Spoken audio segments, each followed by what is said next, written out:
हरियाणा से कांग्रेस विधायक मामून खान को जान से मारने की धमकी, पुलिस ने कड़ा किया सुरक्षा घेरा। एसटीएफ द्वारा बदमाश की गिरफ्तारी के बाद हुआ खुलासा। झज्जर में बॉयलर फटने से गंभीर रूप से झुलसे 5 मजदूर। तारकोल फैक्ट्री में टेस्टिंग के दौरान हुआ धमाका, 2 मजदूरों की हालत नाजुक। हरियाणा कांग्रेस में जारी है गुटबाजी, वीरेंद्र के उम्रदराज होने वाले ब्याज पर भूपेंद्र हुड्डा का पलटवार। कहा, वीरेंद्र मेरा बड़ा भाई, मैं ना रिटायर्ड ना टायर्ड। हुड्डा के गढ़ रोहतक में इनेलो की हुंकार, अभय चौटाला ने लगाया हुड्डा पर षड्यंत्र के तहत तीसरी बार बीजेपी की सरकार बनाने का इल्जाम। हुड्डा का पलटवार, बोले किसानों की लाशें बिछाने वाले किस मुंह से जाएंगे लोगों के बीच। नवरात्रों पर सीएम सैनी की सोनीपत को सौगात। मुरथल में आयोजित सेवा पखवाड़ा कार्यक्रम में 117 करोड़ रुपए की 557 परियोजनाओं का किया उद्घाटन।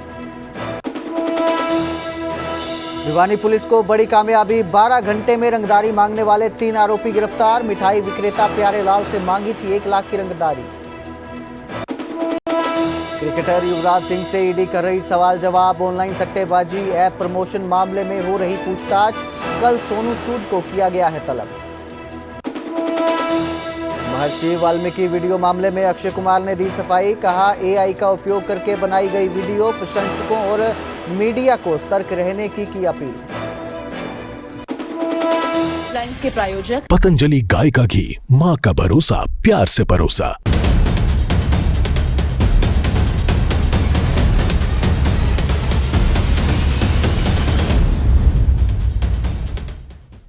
नमस्कार, स्वागत है न्यूज 18 पंजाब हरियाणा में। मैं आपके साथ कुलदीप भारद्वाज। हरियाणा प्राइम की शुरुआत करेंगे उचाना विधानसभा चुनाव मामले के साथ, जिसमें जींद की उचाना सीट पर बृजेंद्र सिंह की याचिका पर आज सुनवाई हो रही है। हाईकोर्ट में आज अपने बयान दर्ज करवा रहे हैं बृजेंद्र सिंह जो हैं। 32 मतों से बृजेंद्र सिंह चुनाव हारे थे। हिसार से सांसद और पूर्व मंत्री वीरेंद्र सिंह के बेटे हैं। बृजेंद्र ने आईएएस नौकरी छोड़कर राजनीति में कदम रखा, जिसके बाद वो 32 वोटों से चुनाव हार गए। अमान्य घोषित 2015 पोस्टल वोटों को लेकर उन्होंने सवाल उठाए हैं और हाई कोर्ट में पुनर्गणना करने की मांग पर सुनवाई की जा रही है। याचिका दर्ज करवाई थी उन्होंने, इसको लेकर आज इन्हें हाई कोर्ट में बुलाया गया था। बयान दर्ज करवाने के लिए हाई कोर्ट बुलाया गया था और आज बृजेंद्र सिंह जो हैं वो हाई कोर्ट में आकर अपने बयान दर्ज करवा रहे हैं। तो आईएएस की नौकरी छोड़कर इन्होंने राजनीति में कदम रखा था और 32 वोट से ये इलेक्शन में हार गए, जिसके बाद जो पोस्टल वोट थे, 215 पोस्टल वोट डले थे, वो अमान्य घोषित किए गए। इसको लेकर इन्होंने सवाल उठाए थे कि क्यों इन्हें अमान्य घोषित किया गया और हाई कोर्ट में पुनर्गणना की याचिका दायर की थी, जिसको लेकर आज हाईकोर्ट में सुनवाई है। बृजेंद्र ने हाईकोर्ट में ये याचिका दर्ज की थी। हाईकोर्ट ने इन्हें अपने बयान दर्ज करवाने के लिए बुलाया है। तो चंडीगढ़ में पंजाब हरियाणा हाईकोर्ट पे ये सुनवाई हो रही है, जहां पर बृजेंद्र सिंह पहुंचे हैं और अपने बयान दर्ज करवा रहे हैं। उचाना विधानसभा चुनाव का ये पूरा मामला है।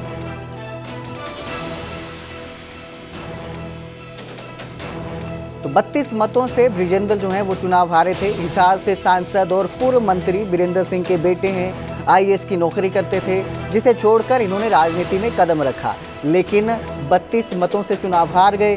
फिर सवाल उठा कि 215 पोस्टल वोट डाले गए हैं, उन्हें अमान्य घोषित क्यों कर दिया गया। ये सवाल बृजेंद्र ने उठाया और हाई कोर्ट में पुनर्गणना की मांग पर याचिका दर्ज करवाई, जिसके बाद हाई कोर्ट ने इन्हें बयान दर्ज करवाने के लिए आज बुलाया था। ये हाई कोर्ट में पहुंचे हैं और अपने बयान दर्ज करवा रहे हैं। इस खबर पर ज्यादा जानकारी के लिए मेरे सहयोगी उमेश शर्मा हमारे साथ जुड़े हैं। जी उमेश, बृजेंद्र ने जो याचिका दर्ज करवाई थी, बयान दर्ज करवाने के लिए इन्हें बुलाया गया था, इस पूरे मामले को लेकर क्या अपडेट है?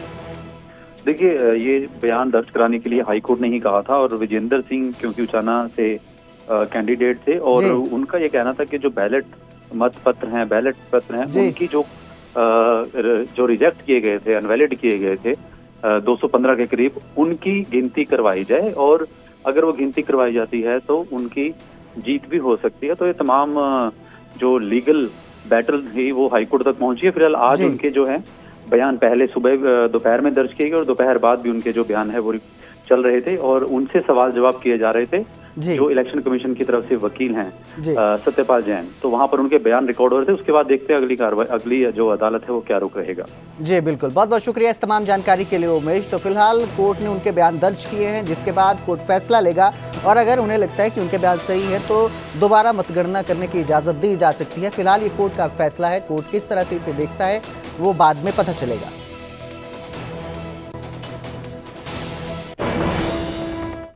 तो वहीं गुरुग्राम में कांग्रेस विधायक मामन खान को गैंगस्टर ने धमकी दी है, जान से मारने की धमकी दी गई है, जिसके बाद विधायक की सुरक्षा बढ़ाई गई है।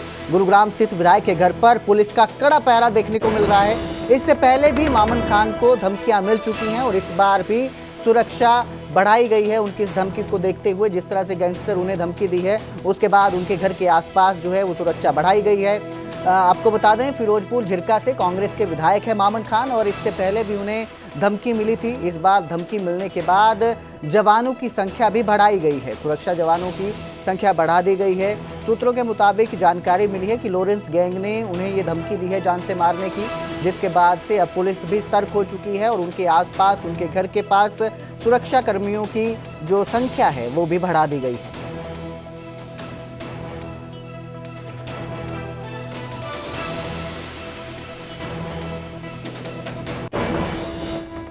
और अब बात करेंगे फरीदाबाद की, जहां थार सवार ने एक शख्स को कुचल दिया।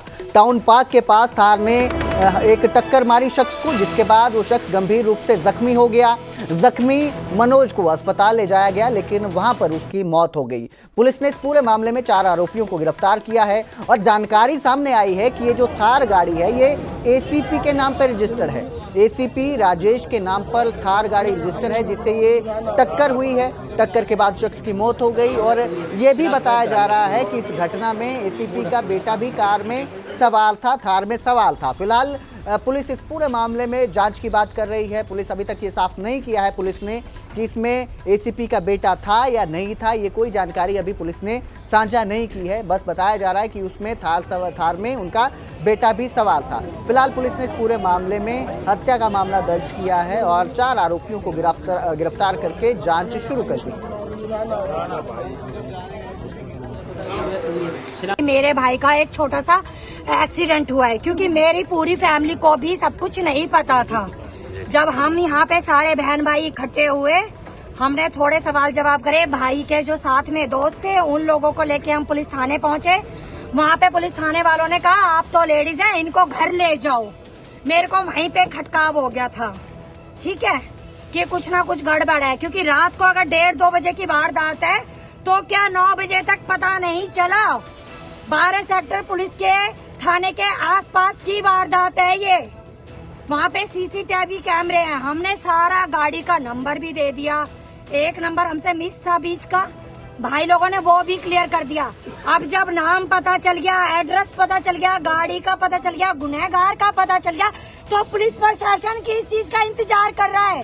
चौक नंगला इनक्लेव थाना सारण, इनकी कंप्लेंट पर हमने एफआईआर नंबर 274 दर्ज किया है। और कंप्लेंट ये थी कि एक थार गाड़ी ने इनके ब्रदर को सीधी टक्कर मार के घायल किया, जिसकी अस्पताल में मृत्यु हो गई। इसमें हमने एफआईआर दर्ज कर दी। थार गाड़ी को हमने राउंड अप कर लिया है और 3-4 लड़कों के बारे में इनकी कंप्लेंट थी कि गाड़ी में 3-4 आदमी सवार थे, उन सबको हमने काबू कर लिया। अभी इसमें अनुसंधान जारी है और बाकी हम पूछताछ कर रहे हैं, इन्वेस्टिगेट कर रहे हैं। तो उधर झज्जर के ढराना गांव में फैक्ट्री में बड़ा हादसा हो गया। बॉयलर फटने से 5 मजदूर गंभीर रूप से इस हादसे में जख्मी हो गए हैं, झुलस गए हैं। 2 मजदूरों की हालत बेहद नाजुक बताई जा रही है। तारकोल फैक्ट्री में टेस्टिंग के दौरान ये धमाका हुआ, ये जानकारी सामने आई है, जिसके बाद घायलों को तुरंत अस्पताल पहुंचाया गया, जहां से उन्हें रोहतक पीजीआई में रेफर कर दिया गया है।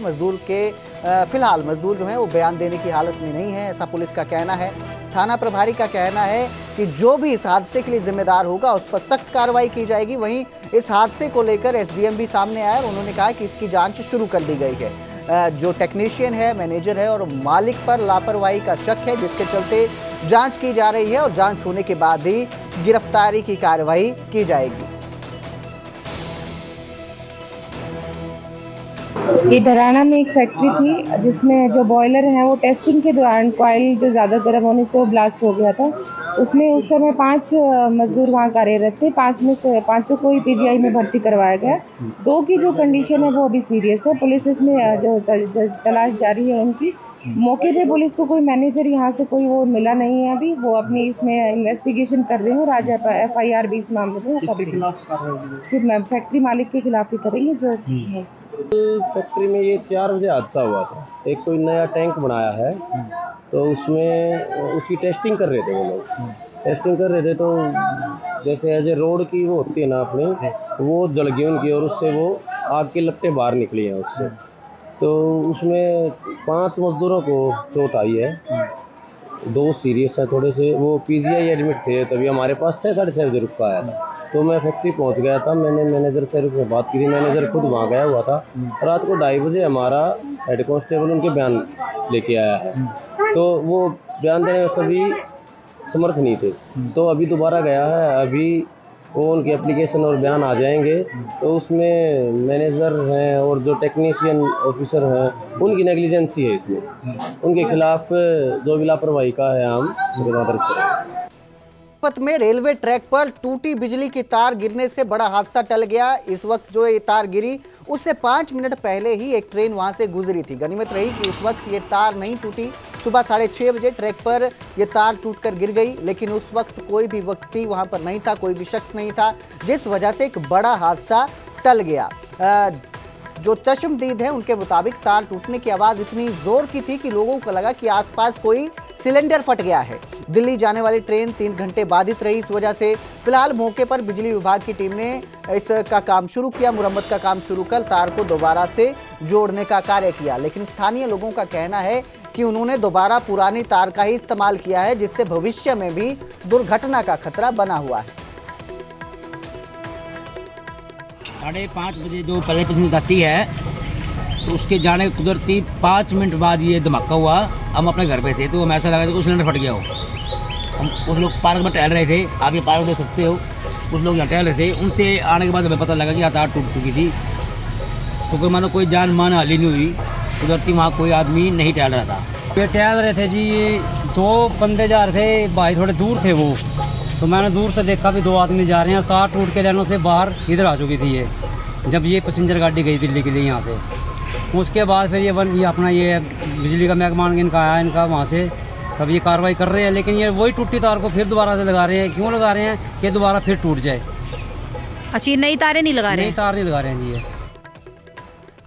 चौधरी बीरेंद्र सिंह के बयान पर भूपेंद्र हुड्डा का पलटवार सामने आया है और उन्होंने कहा कि बीरेंद्र बड़ा भाई है, बुजुर्ग हो चुका है, वो रिटायर्ड हो चुके हैं, लेकिन मैं ना रिटायर्ड हूं ना ही टायर्ड हूं। बीरेंद्र चौधरी ने कहा था कि हुड्डा उम्रदराज हो चुके हैं। उन्होंने कुमारी शैलजा के कमान थामने को लेकर ये बात कही थी और कहा कि अब मैं भी और हुड्डा भी उम्रदराज हो चुके हैं। जिसके बाद अब ये बयान सामने आया है, पलटवार किया है हुड्डा ने और उन्होंने कहा ना मैं रिटायर्ड हुआ हूं ना ही टायर्ड हूं।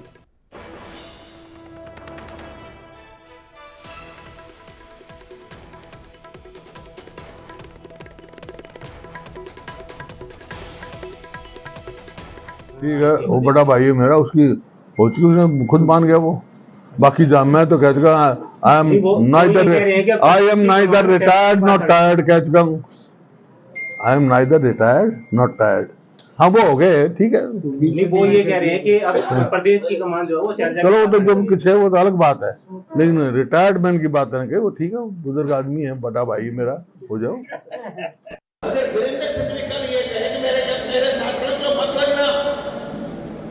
अगर किसी को लग रहा है तो, लेकिन मैं ये बात इसलिए कहता हूँ कि शमशेर सिंह गोगी के पास समय 2 साल बड़ा गया, ये भी गया। हाँ, एक ये गया, एक मैं गया, और मेरे से 1.5 साल भूपेंद्र से थोड़ा छोटा है, वो भी गया। तो वहीं हुड्डा के गढ़ रोहतक में इनेलो की हुंकार सुनाई दी है। रोहतक की राजनीति में अब अभय और भूपेंद्र हुड्डा आमने सामने नजर आए हैं। अभय चौटाला के बयान पर भी भूपेंद्र सिंह ने पलटवार किया है और कहा कि किसानों की लाशों पर इनेलो राजनीति कर रही है। हुड्डा ने कहा कि किस मुंह से इनेलो जनता के पास जाएगी। इनेलो के समय में सरकार जेल से चलती थी, और आपको बता दें कि अभय चौटाला ने कहा था कि भूपेंद्र हुड्डा की वजह से ही तीसरी बार बीजेपी सत्ता में आई है। हुड्डा ने षड्यंत्र रचकर बीजेपी की सरकार बनवाई है। तीसरी बार बीजेपी की सरकार सत्ता पर आने पर उन्होंने हुड्डा पर सवाल साधे थे, जिसके बाद अब हुड्डा ने ये पलटवार किया है। आपको बता दें 25 सितंबर को देवीलाल जयंती पर सम्मान दिवस का न्योता देने के लिए जो अभय चौटाला हैं वो रोहतक पहुंचे थे, जहां पर उन्होंने ये बयान दिया, जिसके बाद अब भूपेंद्र सिंह ने हुड्डा ने ये पलटवार किया है अभय चौटाला के बयान पर और कहा कि इनेलो जो है वो किसानों की लाशों पर राजनीति करती है। उनके समय में जेल से सरकार चलती थी। ये बताएंगे कि इनके पीछे कौन है? क्या ये बताएंगे कि विधानसभा के इलेक्शन में किससे समझौता टिकट किया, कितनी टिकट किसके कहने से दी? क्या ये बताने आएंगे? बेचे के लिए अरे मिले हुए भाई ये जो है इनेलो बी टीम है, ये प्रॉक्सी वार चलती है इनकी। कभी तो जेजेपी उसकी प्रॉक्सी बन जाती है, कभी इनेलो बन जाती है। ये तो दुनिया देखा, हरियाणा के लोग खूब समझते हैं। इसकी तो होगी चर्चा। अब हमारे मुद्दे देखो। अब ये तीसरी बार की सरकार जो हुड्डा ने बनाई है, अब लोगों को ये भी पता चल गया कि एक षड्यंत्र के तहत हुड्डा ने ये सरकार बना दी। इसलिए विशेष तौर पे जिन्होंने हुड्डा पे ज्यादा विश्वास व्यक्त किया था, उन लोगों ने इस चीज की जैसे ही उनको जानकारी मिली, जैसे ही ये बात सामने आई, उन्होंने मन बना लिया और फैसला कर लिया कि अब हम ऐसे लोगों पे विश्वास नहीं करेंगे। हम नए सिरे से चौधरी देवीलाल की नीतियों को आगे बढ़ाएंगे और भाजपा को सत्ता से पार करेंगे। उधर कैथल में भजन गायक कन्हैया मित्तल के खिलाफ प्रदर्शन किया गया। जाट समुदाय के लोगों ने यह प्रदर्शन किया है। कन्हैया मित्तल के पोस्टर पर कालिख पोती गई है। कार्यक्रम में महाराजा सूरजमल की जगह सूरज खान लिखने को लेकर यह विवाद हुआ। कहा हमारे पूर्वजों के अस्तित्व के साथ छेड़छाड़ की गई। तो कन्हैया मित्तल के खिलाफ भजन गायक हैं, उनके खिलाफ कैथल में प्रदर्शन देखा गया। जाट समुदाय के लोगों का यह प्रदर्शन था और उन्होंने कहा कि जो कार्यक्रम है उसमें महाराजा सूरजमल की जगह सूरज खान लिखा गया। हमारे पूर्वजों के अस्तित्व के साथ छेड़छाड़ की गई, जिसको लेकर उनमें आक्रोश देखने को मिला और जाट समुदाय के लोगों ने कन्हैया मित्तल के खिलाफ प्रदर्शन करते हुए उनके पोस्टर पर कालिख पोत दी।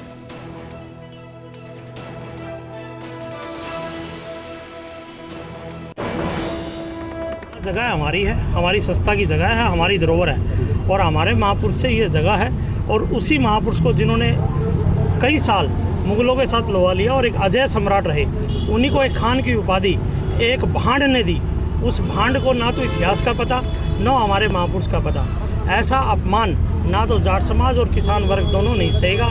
अगर भविष्य में वो भांड कहीं फंस गया तो उसकी बढ़िया सेवा करेंगे। किसका प्रोग्राम था कल यहाँ? ये कोई निष्काम सेवा मंडल है कोई, उन्होंने ये शाम सेवा, ये कई बार ये सुनने में आता है, पिछले दिन एक वीडियो भी थी कि ये लोगों से चंदे के पैसे इकट्ठे करते हैं और फिर उसको ब्याज पे देने का काम करते हैं। प्रदेश की अनाज मंडियों में धान की आमद शुरू हो चुकी है। गोहाना में किसानों और आढ़तियों ने बताया कि मंडी में पानी और सफाई की व्यवस्थाएं बेहतर है। मंडी प्रधान श्यामलाल ने कहा कि किसानों को इस बार फसल का उचित भाव मिल रहा है और कोई समस्या भी नहीं हो रही है। इतना ही नहीं, उन्होंने कहा कि 1509 धान के दाम पिछले साल के मुकाबले इस बार 300 से 500 रुपए अधिक में मिल रहे हैं, यानी कि भाव में बढ़ोतरी हुई है। पिछले साल ये भाव 2500 से 2800 रुपए के बीच में थे, जबकि इस बार 2900 से 3200 रुपए प्रति क्विंटल तक 1509 जो धान है वो बिक रहा है। तो वहीं किसान नेता सत्यवान नरवाल ने सरकार से डिजिटल तोल की मांग की और सेलर हड़ताल खत्म करवाने की भी अपील की है।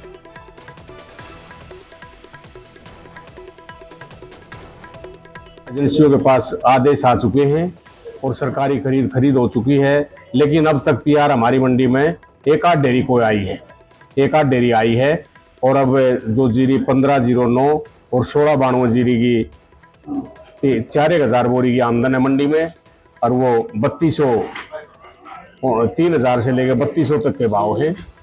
1509 और 1692 आ रही है और मोटी जीरी अब तक मंडी में एक ही डेयरी आई है। 1-2 दिन माने लग जाएंगी, गवर्नमेंट उस हिसाब से लेना शुरू कर देगी। कंडे को करनाल कुरुक्षेत्र की मंडियां मतलब पूरा फुल माल है, लेकिन दुर्भाग्य की बात यह है कि अब हड़ताल कर दिए मिल वालों ने, उन्होंने रजिस्ट्रेशन भी नहीं करवाया है, भाई कौन मिलर कहाँ से कितना खरीदेगा। मुख्यमंत्री माननीय महोदय ने तो 22 तारीख से ऑर्डर दे दिए थे खरीद के, लेकिन दुर्भाग्य की बात है कि जो मंडी वाले आड़ती हैं ये जो डिजिटल कांडे की डिमांड करी थी हमने और सरकार ने कहा था डिजिटल कांडा होना चाहिए, ये आड़ती भी नहीं मान रहे हैं, उधर मिल वाले